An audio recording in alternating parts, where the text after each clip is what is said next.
Pemuda di Indonesia ini memang bahaya ini. Jadi Allah menghalalkan satu pandangan sambil Rasul memberikan solusinya. Rasul SAW bersabda, ketika kita melihat satu kali dan langsung segera beristighfar, Allah Subhanahu wa taala akan menggantikan dengan cahaya di hati.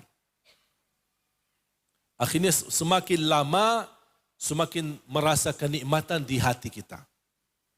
Keindahan iman, keindahan menjaga pandangan. Tapi kata Rasulullah, kalau membiarkan mata melihat, akhirnya akan berhasil syaitan melimbarkan panahnya. Satu panah dilimbar oleh syaitan dengan satu pandangan. Kalau kita tidak segera tutupi dengan istighfar, berarti panah kita atau panah syaitan sudah kena ke hati kita.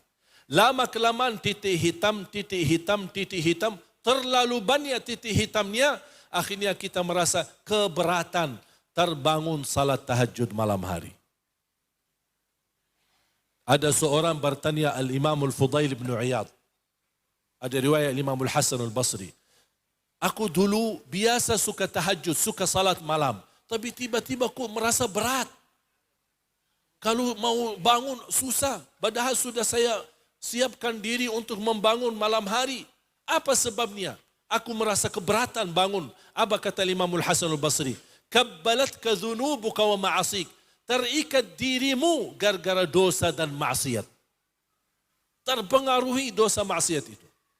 Kehilangan khusyuk pasti sebabnya dosa maksiat. Yang paling bahaya dosa adalah dosa mata. Memang tidak terlalu terasa di saat kita lihat.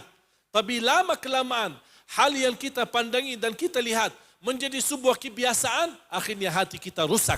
Tidak bisa menikmati ibadah ketika kita jaga ibadah. Tidak akan merasa indahnya baca Al-Quran.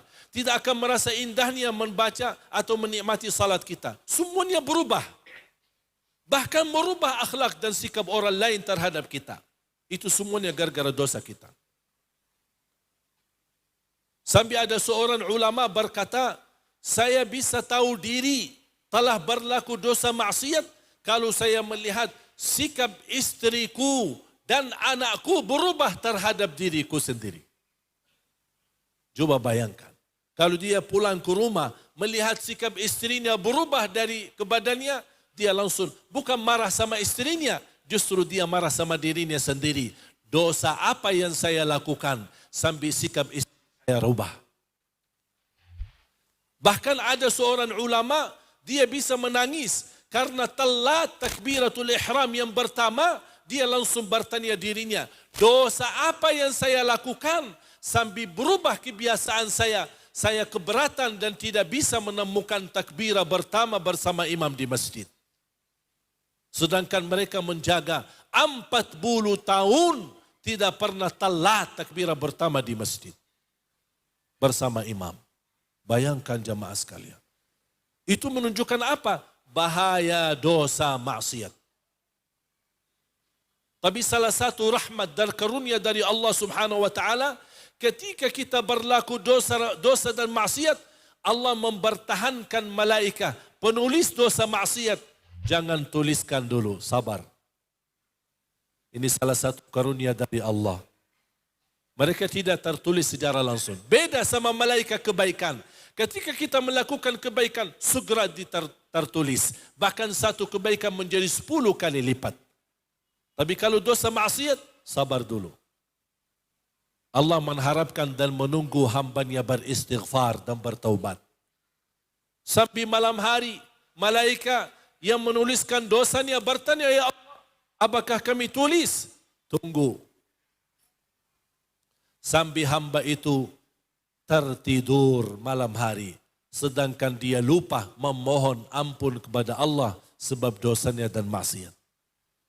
Baru Allah berkata, hei hambaku, tidak ada rasa malu, sudah tidur sedangkan kamu baru melakukan dosa maksiat.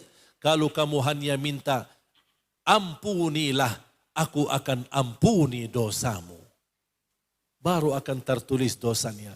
Dan pun itu tertulis satu dosa, bukan 10 kali lipat. Makanya jamaah sekalian, perlu kita kembali di tahun baru Hijriyah selalu memohon ampun kepada Allah Subhanahu wa taala.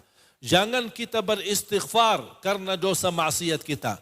Kita melakukan kebaikan tertutupi dengan istighfar. Contoh, habis salat, apa yang kita ucapkan?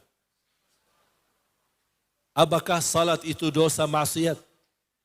Tapi kenapa kita berkata astaghfirullah habis salat?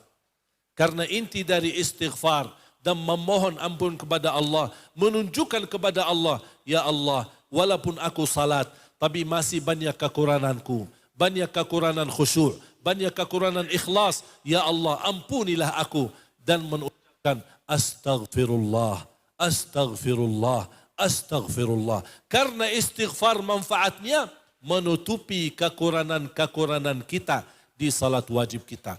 Apalagi hal-hal yang kita tidak sadari yang kita lakukan.